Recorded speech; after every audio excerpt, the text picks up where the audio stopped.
First things first, I'm Jenna Wolfe. That's the Hall of Famer Cris Carter. That is Nick Wright. And for the first time since the NBA season opened up, I received an actual text, like a text on my phone from Nick Wright. That was like a real text that required thoughts and stats. Usually you can't be bothered during a Cavaliers game, but last night you found the need to reach out. I just wanted to, it was near the end of the first quarter, and I just didn't know if you were watching. It was on NBA TV, and I just wanted to let you know that the game was going, how was it going?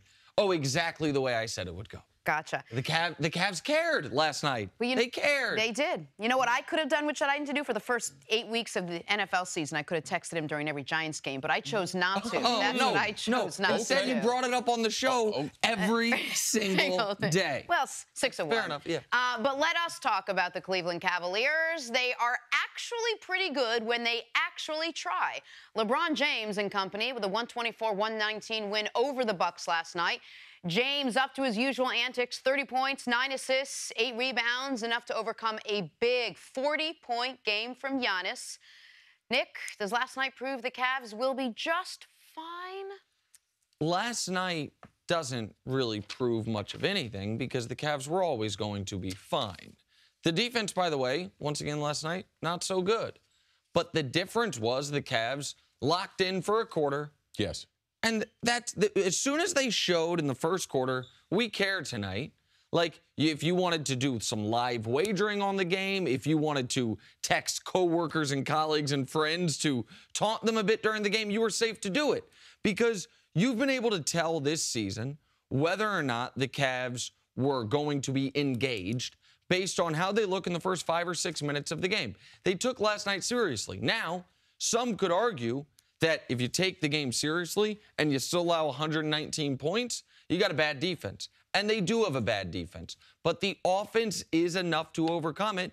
And with LeBron still playing at a level where he is clearly the best player in the world, the reports of the demise of the Cleveland Cavaliers were greatly exaggerated. This is the team that they could always have been and that they've shown. The 4 times they've played teams that matter in the East, Milwaukee twice, Boston once, and also Washington. They've played good first quarters, and they've won those games. It was a good game, but also they beat a team that was 4-5 going into it. Wasn't like Milwaukee is setting the NBA on fire. They are a talented team. Will they be one of the top 4 teams when we get to the playoffs? They probably will. But the Cavs had to win this game. They had been playing awful. Their defense was much improved, not indicated by the score, but indicated by how they were helping each other out, how they were talking and communicating. But at the end of the day, you said the Cavs needed this, they would play that way. I said LeBron needs some help, all right? Kevin Love played like an all-star, all right? He contributed 32 points, all right? If you get 32 from Kevin Love and you get 20 from J.R. Smith, the Cavs are going to be hard to deal with because LeBron, he can gauge how much offense I need to add to the team, how much rebounding, assist, distribution in doing those things. Dwayne Wade, he looked good in a reduced role. So it's all these other ancillary things around LeBron and the Cavs, but the Cavs took the court, engaged. I think this was maybe the 3rd game this season that they led after the first quarter. I mean, very, very rare for them. So, yes, this was a good start for the Cavs. They're trying to get back. They're still not 500 yet. Right. So I'm not going to get too excited about them beating the Milwaukee team, but it's a good start. They look like they took it personal. They knew this game was important, just like the Washington game. Now let's see when the next important game is for them. We say this a lot in football. They play up to their competition, and sometimes they play down to their competition. And you don't want to match energy levels with your competition. You want to have some sort of consistent, sustainable effort, chemistry, will, desire, passion for the game every single night. And I just wonder why it took like this game or a handful of games. And the biggest problem with that, Jenna, is they're the Cavs. Wherever the Cavs go, wherever the Heat went, wherever the Cavs went, when LeBron's been on those teams, they're like a rock band. Right. So LeBron understands that. It's the other players that have to get engaged, and they still do have a lot of new players. And here's the thing. Anyone that's ever watched an NBA team warm up, go to a game beforehand, everyone on the roster will shoot 80% on open shots. At least. Like, you watch good three-point shooters warm up. Yes. They will shoot 90% on the set shot threes. Yes. You watch the big men warm up. They will shoot 80% on 17-footers. If you leave NBA players unguarded, no matter how bad of a team they're on, no matter how bad of players they are over the course of the season, they're going to make those shots. The Cavs' issue has been they've been leaving everyone unguarded, and they have not then met the level of execution and effort needed on offense in order to overcome all the open shots they're giving up. They were giving up a lot of open shots last night. Milwaukee's not a great shooting team. Giannis was getting whatever he wanted at the rim. But the Cavs offense, because of Kevin Love, as you mentioned, because JR had his first good game all season long, they were able to outscore them. But I didn't know the route the Cavs were going to take to victory last night. I just knew they were going to win because the Bucks, I know they don't have a great record, but the Cavs know, okay, the Bucks are one of the teams we're going to have to go through to make it to our fourth straight NBA Finals, and they treated this game with the requisite amount of attention, at least early on. Explain this to me, and I don't always know. You guys talk a lot about teams, great offensive teams, really shoddy defenses. Is defense a skill set or is defense an effort set in the NBA? Can you just turn it on and try harder, or are there teams that just don't have the skill set to be good defenders? Well, this is the problem with watching the NBA. And when you watch them for 82 games, the defense really varies. The intensity, it varies. Jenna, there's something with the NBA player that I don't understand. When they cross half court on the offensive end, they got plenty of energy. When they go back down on the defensive side, Jenna, is it an effort thing or is it a skill thing? It's an effort thing because there's no way that – now, there's some guys less athletic. Correct. All right? So they're going to be not the type of defenders, and they're going to have certain limitations. But when you look at the Cavs, who they have, the athletes they have. If you look at Milwaukee, the team that they have, the length that they have, both of these teams are in the worst five defensively. So a lot of that, Jenna, is mental. All right? So I would say, Jenna, it's threefold, right? So one part of defense is just length, athleticism, skill. Like, that's something you can't teach. It's one of the reasons why Milwaukee should be ashamed of itself for being a bad defensive team. They have a bunch of young guys with 7'2" wingspans. They should be absolutely hellacious to deal with defensively. But that's just one part of it. The other part of it is absolutely effort. And the third part, and this is the part that we've disregarded when we've talked about the Cavs, the third part of it is continuity. Playing with each other, talking, playing as one cohesive unit.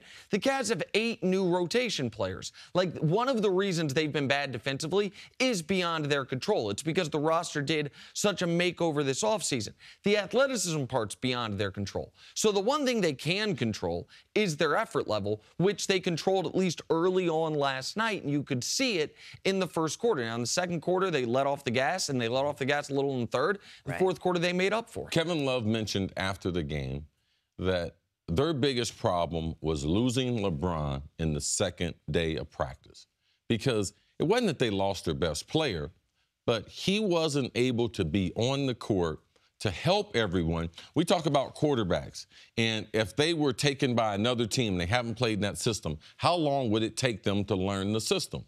And Kevin Love talked about, from a communication standpoint, getting all these new 8 players to be able to communicate, and LeBron not being the coach on the floor, being able to be on the floor. They knew they would take a little more time, and that's what they're going through now. We should mention the Bucks roster wasn't at full strength last night. Milwaukee traded for point guard Eric Bledsoe yesterday, but he, of course, wasn't in town to play last night. But once he is, along with Giannis, will the Bucks be a threat in the East to the Cavaliers? I thought going into the season, the Bucks were going to be the second best team in the East, ahead of Boston, ahead of Washington. That was a big bet on Giannis. Giannis has been extraordinary this season, but the Bucks team has not yet been extraordinary. Adding Eric Bledsoe helps them tremendously. The Cavs right now, if they have one real weakness that not only do I not see getting fixed when Isaiah Thomas comes back, could get worse when Isaiah Thomas comes back, that's how they're defending point guards. Point guards can do real damage to the Cavs with Derrick Rose out there. When Calderon was getting minutes, and will continue to be able to do damage once Isaiah Thomas gets out there. So Eric Bledsoe's a good player. Eric Bledsoe will help the Milwaukee Bucks. The Bucks aren't ready yet to beat a team such as the Cavs in the playoffs, but the Bucks and the Celtics now are positioned very well for 1 year from now. Whether LeBron's in the East or not, they are positioning themselves to be right there a year from now. Milwaukee got better yesterday, not good enough to where I think they could damage the Cavs. Milwaukee's a team, if they're able to develop chemistry, what type of player is Bledsoe? Bledsoe can get you 15 to 22 points every night, all right? He's a point guard, kind of in a two-guard body, so they do have a dilemma. What did they do with Malcolm Brogdon? He was the Rookie of the Year last year. Now, he is a point guard playing in a two-guard body, so they have to decide how they're going to shell up their minutes. Well, Tony Snell. That three-man rotation right there, I believe, makes them very, very dangerous, especially when we know the Cavs are weak at the guard. So I think Milwaukee got better. You know, as the season goes on, more attention to Giannis because what he's doing is not going to stop. Cross half court, one dribble, throwing the ball at the three-point line. He went from the three-point line last night without a dribble to the rim and is at the rim. So it's about having good players. They got a better player. And also, don't forget, just something to watch. A point guard like Bledsoe under the tutelage of someone like Jason Kidd. Does he take his career to that next level? Yesterday was the 1,072nd game LeBron James played in the NBA. Funny enough, that's the exact number of games Michael Jordan played in his NBA career. CeCe, who's a better all-time player, LeBron James or Michael Jordan? And I feel like this is going to be a good one for the two of you. So I must say, I'm surprised this is the first time we're bringing it up. So let us christen this argument with nothing but go. Show Love 47, it. We're doing it. Go ahead. And two of my three favorite players, my third favorite player in the last 30 years would be Kobe Bryant. Magic Johnson being a fourth because my brother was drafted by the Lakers and getting to know him at a young age. But Michael Jeffrey Jordan is the greatest basketball player that I've seen. And I can go over all the numbers, but I'm not going to match wits with Nick on that. The championships do matter.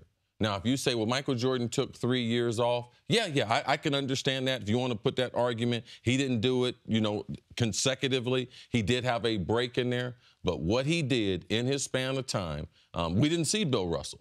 Bill Russell's the greatest champion that we've seen. But as far as who's the best basketball player that I've seen, that would be Michael Jordan. Now, LeBron, is he second?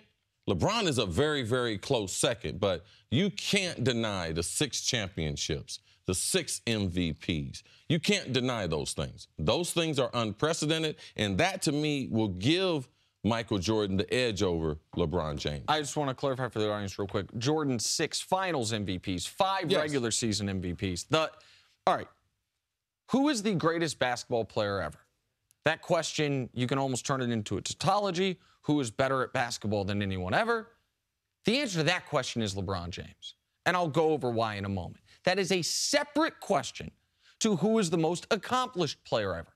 The most accomplished champion ever is Bill Russell. The most accomplished individual player ever is Kareem Abdul-Jabbar. So it is not an accomplishments discussion. Jordan wins that argument. Now, as Cris would say, Jordan's cement is dry. LeBron's is not. So we'll see if LeBron can catch him in MVPs. LeBron's at 4, Jordan's at 5. In rings, LeBron's at 3, Jordan's at 6. But the question is, who's better at the sport? Who is? Aliens come down to Earth. They say you got first overall pick for the fate of humanity. Who's the #1 pick in world history? And the answer is LeBron James. And to be totally honest, you can pick the year. You want year 3 LeBron James when he led the league in scoring. You want year 15 LeBron James when he's averaging a career high in assists and field goal percentage. You pick the year because not only is he the best player ever, he's had the longest prime ever. But now that we're at game 1,072, let's just do a tail of the tape. LeBron has more assists. LeBron has more rebounds. LeBron has a higher field goal percentage. LeBron has a higher three-point percentage. LeBron has a higher box score plus minus. LeBron has a higher value over replacement player. LeBron's been to more NBA finals. LeBron has more everything in the playoffs. So statistically, here's what Jordan's got. He's scored more. Yeah, inefficiently compared to LeBron because he shot more. He was a scorer. He was a scorer. LeBron's not a natural scorer. No. And is probably going to finish with more points than anyone in the history of the sport. Yes. Like that. So, and the last point and the reason why I think it's important to talk about today is because, CC, you make this point to me all the time. When we're talking about greatness, longevity matters. Yes. I think the thing you are most proud of in your career is how long you extended your prime for. Yes. You were still in your prime in year 14. Yes. Year 15, probably not, and year 16 doesn't really count. Like, Right. that's what it was. You extended it a long time. The fact that LeBron last night, what did he do? 38 and 9? 9. That Jordan's final game in the league, he went 15-4-4 quietly into the night with a Wizards team. So, and people are like, oh, well, Jordan retired, so he was older. Didn't nobody make him retire? Jordan went to college. Nobody made him go to college, by the way, either. Moses Malone made it clear you can go straight out of high school. Yeah, Michael Jordan needed to go to college. Absolutely right. So we can glorify the nostalgia of Michael Jordan, the second greatest player ever. We can pretend that he didn't come back and lose to the Magic badly. We can burn the tapes the way the NBA did. But when you're talking about who's better at basketball than anyone ever, it's the guy we watched last night in year 15. LeBron is tremendous.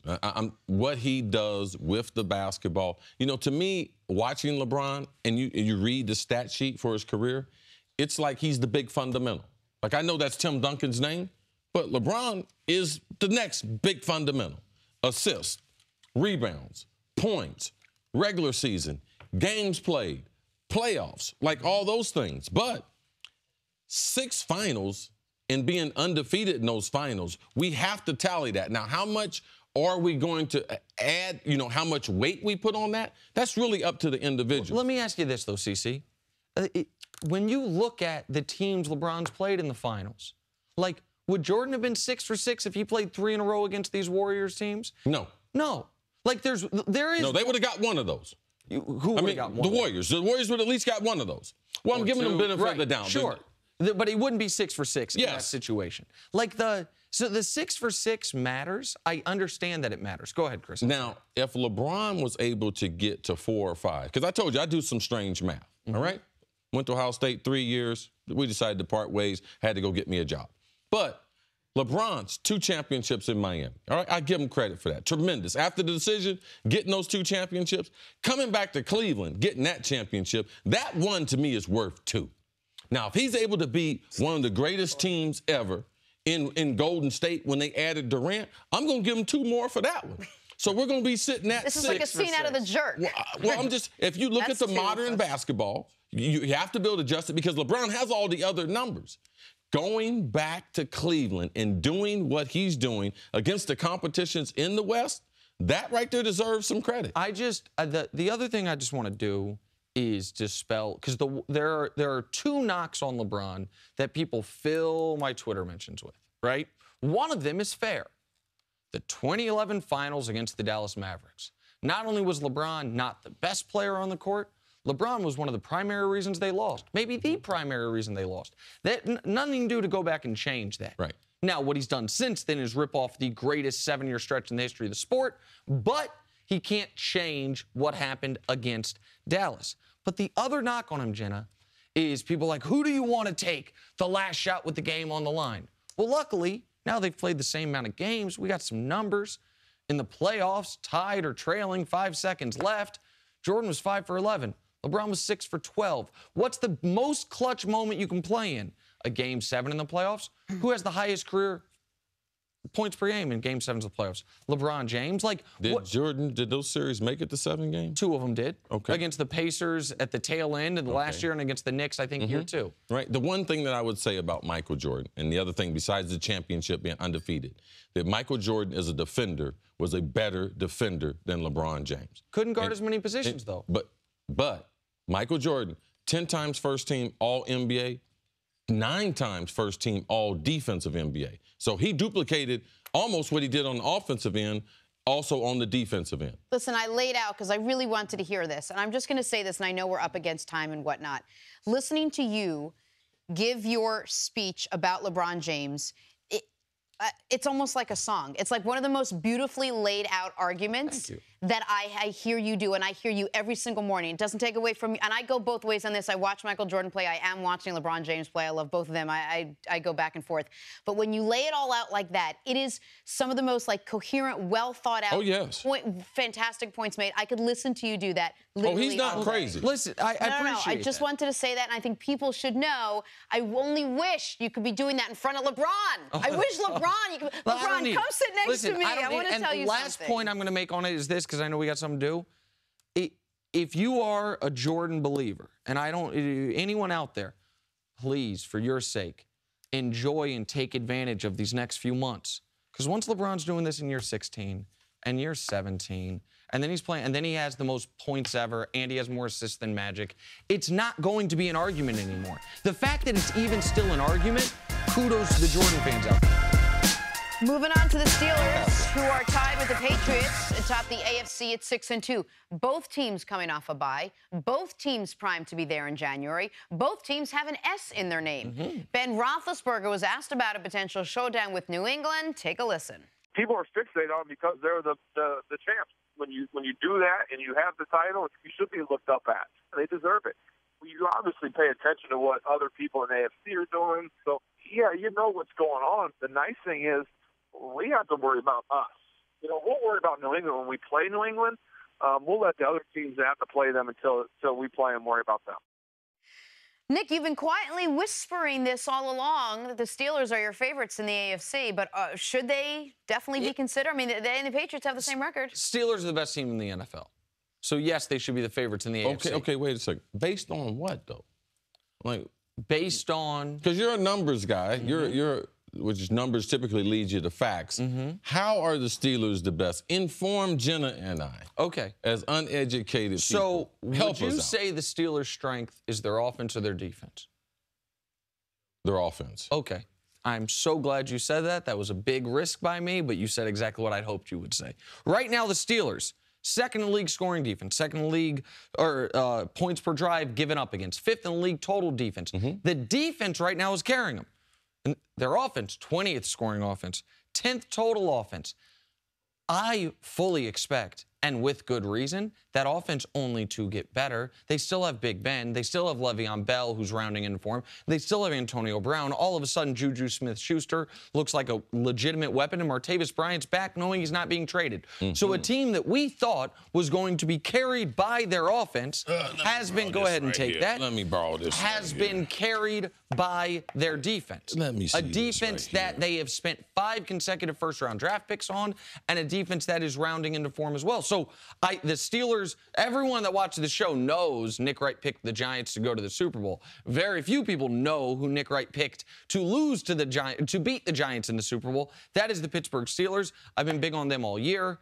Now that Big Ben's over that Jacksonville game, I'm even higher on them now. What are you trying to look at, CC? I was trying to look at the quarterbacks that they might have faced because to see if the numbers were a little skewed. The numbers aren't skewed. They didn't play against a bunch. So that avenue, bums, that's what I like to call them. But so that avenue is not available. But I do understand. You make a great point about their defense. Coming into the season, when are the Pittsburgh Steelers going to get back to Blitzburgh and playing great defense? When are they going to get corners that can cover? When are they going to be able to get after the passer? Those have been the question marks about the Steelers. They have provided some answers. Typically, why do we say that offense, if they're the best unit? Because they have all the big names. But their offense has ADD. They can't concentrate. Are they going to throw the ball? Are they going to run the ball? Are we going to get Martavis? Are we going to get him the football? AB just complained. Let's get back to him. So that overall continuity, I believe, will be worked out, especially now that we've gotten past the trade deadline. But the truth of the matter is, head-to-head, and I know I'm the guy that taught you this, there is no carryover from last season to this season.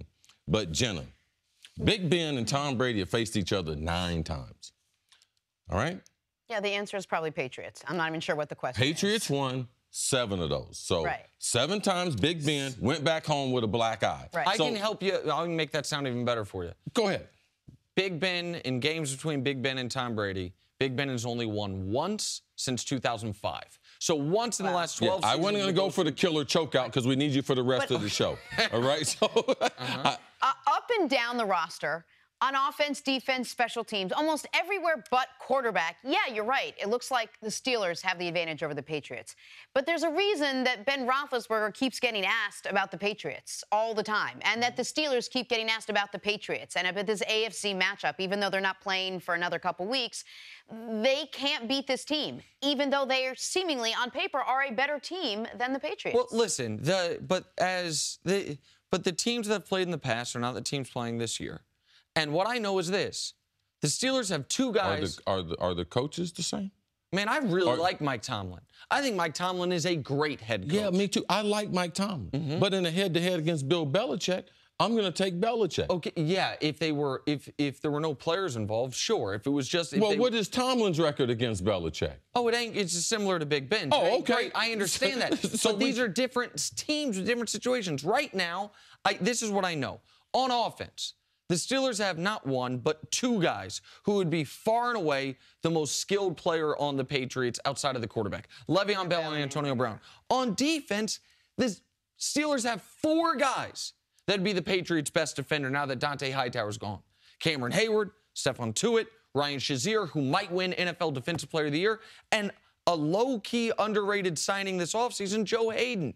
The Steelers have Pro Bowl level guys at every level, and when you were looking at the schedule they had played CC, what's most interesting to me is the schedule the Steelers have coming up, because I look at it and I say, oh, they have their road games at Indy, at Cincy, at Houston. We thought they were going to have a tough game against Green Bay. That's not a tough game anymore. The Steelers have a 13-3 season written all over them, and the game against New England in Pittsburgh. Now, if you tell me that the Pittsburgh Steelers are going to finish 13-3, and they win the head-to-head, all right? They beat New England head-to-head. They have that advantage. So they have home field advantage. They have a bye.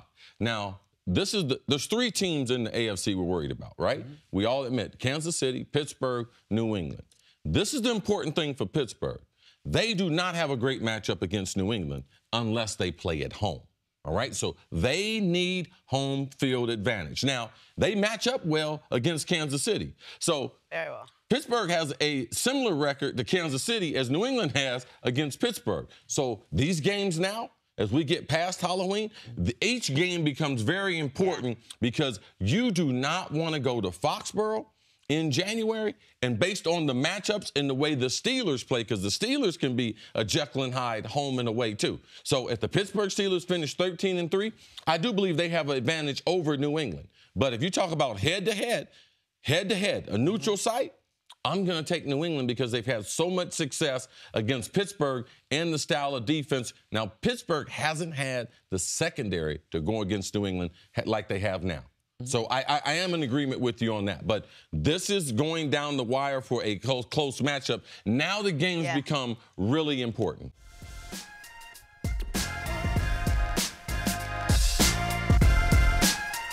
Welcome back to First Things First. Look who's here. Fox NFL analyst, Greg dressed. Jennings. Best dressed. Good to see you, Easily. How are you? I'm great. You keep doing that to Nick, man. What? With your outfits and everything. Oh, showing him up? Whoa. Nick Listen, has one up. We're in different lanes on this. Yes. Greg's going for the respected pastor look, which I like a lot. Hey, what are you and Danielle doing? We're going stuff. for a little spicier look, a little someone that might try to club. convince you to invest some money in a sketchy fund, but I promise great returns. I'm here So we're going for representing. different lanes on this. That's all. That's all. All that being said, welcome. We're so happy to have you here. Two teams sit atop the NFC West, the Rams and the Seahawks. The Rams currently at 6-2, while the Seahawks are a game behind them at 5-3. Greg, are the Rams actually better than the Seattle Seahawks? You know what? Making you think? It is. This is a tough one for me because I'm all about the big brother, little brother, and Seattle tends to be the big brother in this case. But I think that the Rams believe that they can beat the Seattle bunch. When you look at game one this year, and so to answer the question, I think the Rams are better than Seattle. I do. For a lot of reasons. And one being because I'm sold on Coach Sean McVay. Having the opportunity to speak with him during their bye week, he flat out gets it. Like it's more to football than just playing the game. A lot of times teams are beat because schematically, they don't go into the game really believing that they're going to be able to overcome or beat their opponent. Everyone thinks that they can, bearing things take place and go their way. But Coach Sean McVay, he said a couple things during their bye week that were impressive to me. You know, we haven't even really gelled. You know, I haven't really been able to get the ball to my guys. And I'm thinking, man, you've been doing the great. And he was talking more, Sammy Watkins, I need to get him more involved. He understands what he has, and the guys have bought into his system. And if you take away the last matchup that they had this season, the first matchup that they had, where Todd Gurley gets the touchback when he's reaching over the goal line, Seattle defender makes a great play, they possibly win that game. Mm-hmm. Yes. They possibly win that game. And I just believe, even though there's a big brother mentality there where it's like Seattle is the big brother and we've always beat up on you, I don't believe that the Los Angeles Rams feel that way. Yeah, the big brother, little brother thing, it's real in the NFL. But the Rams, they don't have the fear of your big brother. You know, there's like, I got several big brothers. And I respect them, but they know, man, I'm about fighting, and I will fight. So the Rams, the first game, Seattle won, but the Rams were up 10-0. Mm-hmm. And the confidence that they've been able to build going head-to-head, because they've been playing them for years. And playing them well. They've been successful. Yes. So I believe it is going to carry over. But if we talk about a one-game neutral site, which team would win? I got to go with Carolina. I mean, I got to go with Seattle. The reason why, because they've done it more. All right? I give the Rams credit. McVay's done a great job. He's turned this team around, one of the Coach of the Year candidates, one of the great stories. When you can affect a roster the way he has as a head coach, especially the quarterback, when you resurrect the guy that we were talking about being a bust, and now he is a legitimate NFL upper echelon quarterback, in the system that they're running and how they affect defenses, that those are real bricks and mortar that you can build around. But Seattle, when it comes down to it, Russell Wilson will make a play or two to make them that much better. Now, if they have to go to L.A. to play, Seattle, we know they're a different team on the road. Mm-hmm. Seattle's roster. Do I prefer that roster over the Rams roster? I probably do. But the Rams are right on the heels of Seattle. Don't look back, because the Rams will pass them. And the ability to build Todd Gurley, I believe that might separate these organizations. Seattle, they can't run the ball. And if Todd Gurley keeps running the ball the way they are, because it makes the offense so much easier for Goff and the other wide receivers or skilled players. And they're not just on their heels. Over the last 8 games, these two teams are actually split at 4-4. So they matched up really well. Right, and that's, by the way, prior to this year, those were bad Rams teams and great Seattle teams that the Rams were splitting with. So the Rams, that was a trip to Seattle, never want to take. Back when it was to St. Louis, that crummy dome on that turf, like the Rams had good fortune there. Here's the thing. I'm going to do something I don't like to do. I'm going to go, no, come on, let's not be crazy. Eat healthy? Conservative pastor? No, I'm not going to do any of that. Someone else? I'm going to go against what all the numbers are saying. Listen, the Rams, numerically, you can make an argument the best team in the NFL. This is a new trick, Nick. What? I'm just being honest. I'm going to explain why I'm going against the numbers, okay? Because numerically, I got it right here. Rams, #1 offense, top 10 defense. They are potent, like you were saying. People are afraid of the running game, but because they added Sammy Watkins and Robert Woods, they got that kid Cooper Kupp. Yes. And by the way, that Cooper Kupp is maybe that he had a catch right in the end zone, right? Then it's a totally different season for them. I understand all that. And I understand Seattle. The offense has been mediocre. The defense has been good, but not choke you out great like we thought it was going to be. I get all of it. I still believe in Seattle. And I still believe, we talked about the 7 teams in the NFC. One of them is going to be left without a chair. You have Philly and Dallas in the East. You have Minnesota alone in the North. You have New Orleans and Carolina in the South. And you have Seattle and the Rams out West. One of those teams not making the playoffs. I think it'll be the Los Angeles Rams. Not because they're not a really good team. I think, let me add one thing, Jen, as you shake your head. The Rams have, coming up after this week, the toughest 6-game schedule anyone's got. After this week, home against Houston, give them 7-2. At Minnesota, home for New Orleans. At Arizona, home for Philly. At Seattle, at Tennessee. That's not a bad team to be found there. The reason why I don't mind that, though, is because they believe in who they are. So you saying they have one of the toughest schedules remaining? Teams got to face them. That's their mentality. You got to you beat can't phone us. in that victory. Absolutely, not anymore. And their defense is really starting to click even more this year than what they had. Aaron Donald's great. Absolutely, They got all the measurables. I just like. Don't get me wrong. We get caught up a lot of times in. And I do too, in what we've seen, the work, what have you done for me lately? And with the Seattle Seahawks, they are one of those teams where if you're a betting man, so I get it. If you have to put your money down on a team, it's one of those teams where you typically want to just slide your money. Absolutely, you're more comfortable there. But what I'm saying, listening to Sean McVay, he literally has shifted my opinion of that Los Angeles organization, that Rams, let me be specific with the Los Angeles, the Rams organization and where they're headed. Yeah, he was in the studios in L.A. last week, and you had conversations with him. What he's telling you as a conservative pastor, don't put your money on the teams, put your money in the offering plate, son. Believe in God. Finally, LeVar Ball's middle son, Liangelo Ball, a freshman at UCLA, was arrested during a team trip in China, along with teammates Cody Riley and Jalen Hill, for shoplifting.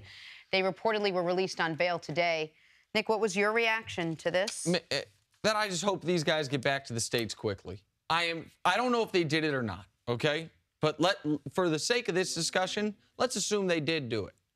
Man, the penalties in China, I was reading up on this last night, 3 to 10 years. Kids, I understand, kids make mistakes, right? When I was that age, I did a lot of dumb things. I did a lot of things that were probably, by the letter of the law, illegal. A lot of things that could have ruined my life, but didn't ruin my life. You guys can say I'm justifying bad behavior, whatever it is. I understand you're supposed to know where you're at all times. But these kids are allegedly, they went into a Louis Vuitton store, pocketed something, walked out. I don't know if they did that or not. That should not ruin your life. Period, point blank. It should not derail your entire life. And if they're charged in China, 99.2% of the people charged get convicted.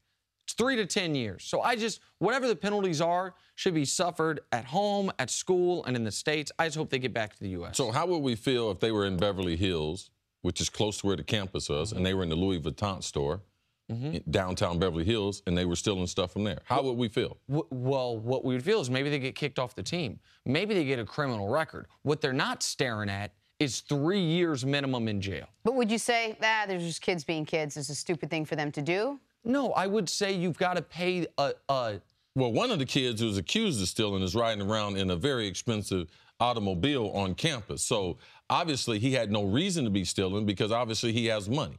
So for me, I'm worried about the other 2 kids that we're not mentioning, and I'm worried about just entitlement. A lot of young people just think they're entitled to stuff. Now, to me, you're in another country, in a high-end store. What would make you do this? Now, I'm a guy who did a lot of dumb things, but stealing for me, that's one of the no-nos. All my coaches have told me, and my mama, don't take nothing don't belong to you. And if you don't have it, you don't deserve to have it. Or work yourself where you can get yourself in a place where you can deserve to buy it. Stealing is not high on my book. My issue is my issue is with the father who came out and he always prides himself on being such a great dad. I completely agree. China is not the place you ever want to get into any kind of legal trouble whatsoever. We have seen it many, many times before. But if you take that out of it and you just look at what actually happened, if he did this, again, we don't know. It's alleged right now. But the father, if the father doesn't come out and say, I'm the best father, I know how to raise my boys, these boys have everything they need, they are well brought up, they are going to be successful, I know how, that's the issue Jenna, I have with it. In fact, not I like to think, I know. I had 2 wonderful parents. They never went on national television. Okay, but they weren't asked to. But they weren't asked to. But this is, you can be a wonderful parent and still have your teen be a dope. Like the kid was a dope. Can I, real quick before we move on, about Cris Carter not only not stealing, we are walking on Ohio State's campus. Some stranger walks up to Cris, says to him, I don't know if you remember me. Wow. We were playing in the rec center, basketball, however many years ago. Yes, I won't age you on this. The guy had taken his pants off, to shorts underneath it, sweats off. He had his rent money wadded up, all his money to pay rent. It had fallen out. Cris found it, found out whose it was, cash, not a check, brought it back to him. And the guy said, if you hadn't done that, I'd have been thrown out. It was a whole thing that meant something to him. So Cris evidently not only stealing from people, being good Samaritan out, giving stuff away. It was a really cool moment. Well, that's one thing that sports has taught me and my coaches. I didn't have a father in my life, but my coaches told me one of the worst crimes you commit is stealing, and then especially stealing from a teammate, which they didn't do. So for me, sports has just helped me learn so many lessons in life. Now, Jenna, I raised 2 kids. I fed them the same things. I could send them down the street. My boy would do one thing. My daughter would do the other. So sometimes it's not on the parenting. Sometimes these kids do crazy things. Thank you for listening to the First Things First podcast. Remember, leave us a review and tell us what you think. Subscribe to the podcast on Apple Podcasts and catch us on FS1 Monday through Friday, 6:30 a.m. Eastern. For Cris Carter and Nick Wright, I'm Jenna Wolfe. So long, everybody.